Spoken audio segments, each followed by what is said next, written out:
Journey into the world of sloths. Discover the fascinating world of one of nature's most intriguing creatures, the sloth. They are slow, but full of surprises. Sloths are found primarily in the tropical rainforests of Central and South America.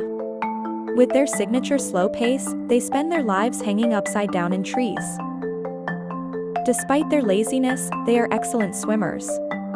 With their long arms, they effortlessly glide through water, defying the norms of their terrestrial life. They have an extraordinary metabolism, allowing them to survive on a low-energy diet of leaves. They sleep up to 20 hours a day, conserving energy for their necessary activities. Their fur hosts an ecosystem of algae, beetles, and moths.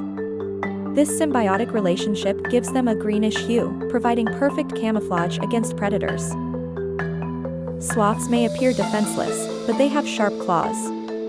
When threatened, they can deliver a powerful strike to protect themselves. Join us on this fascinating journey as we delve deeper into the world of sloths, nature's curious and captivating slowpokes.